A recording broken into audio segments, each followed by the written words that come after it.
If you think forgiving a narcissist means letting them back into your life and telling them that what they did is okay, that's not the kind of forgiveness I'm talking about. I never thought I would forgive the narcissists in my life, and I thought that staying angry was the only way to stay safe.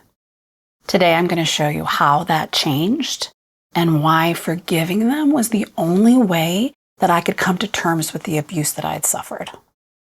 So I have 3 main narcissists in my life, and this might be a common story. The first one was my dad. The second one was my older brother, who was 5 years older than me. He kind of followed in my father's footsteps. He actually bore the brunt of most of the abuse from my dad and took on a lot of his behaviors. And the third was my ex-husband, who I basically replaced the 2 of them with.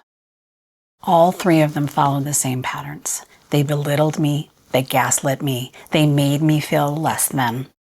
All of them were emotionally unstable and emotionally unavailable. Here's where a lot of people get stuck. After I left my marriage, I started, understanding really all of these patterns of abuse that I had suffered. And I was looking at all of the time that was lost in my life where I was basically living kind of under the control of other people.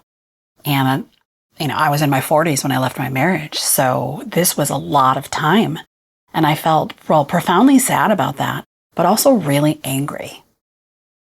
This is a really important part of the process, and this is to allow yourself to grieve the loss of all of that time and all of those healthy relationships that you deserve to have that you didn't get. And so allow yourself to grieve, allow yourself to have that sadness, allow yourself to have that anger. Fully feeling it is a really important part of the process. And this is where it gets difficult to recover from the abuse. I was in a new relationship and then started noticing all of these behaviors that I had as a result of the abuse. And it was causing a lot of problems in my relationship. It was making it really difficult for me to have a healthy relationship. My nervous system was stuck in survival mode, and I was fighting a lot. I was, doing a lot of self-protective behaviors. And these self-protective behaviors are really, really hard to stop because this is the conditioning that you've been through, in my case, for the vast majority of my life. And this feeling of kind of being stuck in these old behaviors created a lot of frustration for me. And I was kind of, lost and didn't really know how to heal. And I felt a deep, deep resentment for my ex-abusers because of all this. If you've ever felt resentment, you probably know how painful it is. It's physically painful. It feels like you are carrying a heavy, heavy weighted blanket. For me, it hurts my chest. It hurts my whole body. When I was in this phase of grieving and sadness and resentment, I tried to have conversations with my brother, my older brother, and my ex-husband in an effort to hold them accountable for their behavior. And I tried to explain to them the things that they had done to me because I wanted them to see it. And of course, you probably realize that was an exercise of futility, that just wasn't going to work. I was never going to be able to hold them accountable for their behavior. Those conversations that I had with them actually, in both cases, ended up with them doing crazy making, basically trying to make me feel like I was crazy for having these ideas and these thoughts, and they started questioning my mental stability.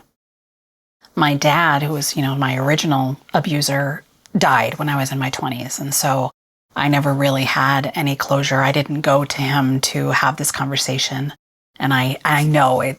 I know that it wouldn't have worked out anyway. If any of this sounds familiar to you or is resonating with you, please click that thumbs up button. That really helps to ensure that more folks will get to see this. This next part is the kind of aha moment that changed everything for me.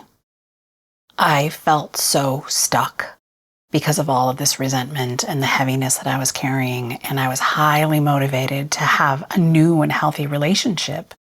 And I wanted to make a change. And so I started seeing a therapist. And this therapist was teaching me about codependency. And by learning about that, it helped me to see that my abusers were never going to own their own behaviors, and they were never going to change. This understanding was the thing that helped me to kind of redefine in my mind what forgiveness was. Forgiveness wasn't necessarily a feeling. It was coming to acceptance that my abusers were not capable of meeting me where I was at. They were not capable of admitting to being abusive. They were not capable of changing their behaviors. And coming to full acceptance of that was the thing that allowed me to set this whole thing free. And holding on to that anger and resentment wasn't impacting them at all. It was only hurting me.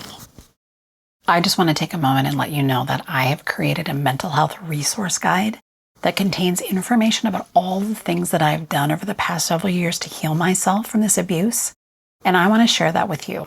There's a link in the description, and if you click it, I will send that guide to you for free.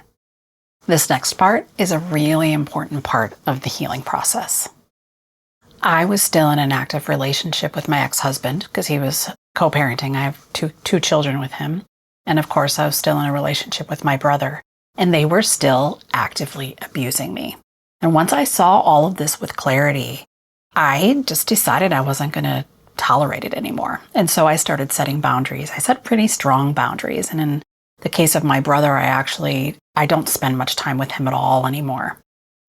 So setting boundaries is a really, really important part of the healing process so that you can get the space around your healing that you need. I recently did a series about setting boundaries, and I'm going to link that at the end of this video for you to watch next. Liberating myself from this anger and resentment did take time, and it took practice.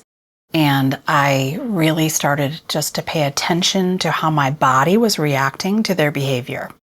And fortunately, I'm pretty well connected with my body, and I've done a lot of mindfulness activities that have helped me come into more connection with it. But I started to notice that when I would have a situation with my ex-husband or my brother, my chest would get tight or my hands would clench. And those were opportunities for me to lean into acceptance. And so in the case of, my hands clenching, I would notice it and I would relax my hands, or I would feel my body tighten and I would relax my body. And I would just kind of repeat the idea in my head that I knew that they were not capable of doing the things that I wanted them to do. And to continue to be angry about that was only going to cause me more suffering. So I really got good at letting go, letting them do their thing, and letting go, and not letting it impact me. And this was a process, and it took a lot of time and a lot of practice. Once you start to do this, though, over time, you will notice the amount of physical and mental energy that you can regain for yourself. And it's so liberating because then you have all of this energy that you can use for yourself, you can use for your children, for your loved ones, for your new partners. It's going to give you a sense of freedom that honestly it's hard to conceive of until you start to experience it. Drop a heart down below in the comments if any of this resonated with you, and let me know what's your biggest struggle with forgiveness. And as I said earlier, I'm linking the video series here that I just recently did about setting boundaries. So you can go watch that next if that's of interest to you. Thanks.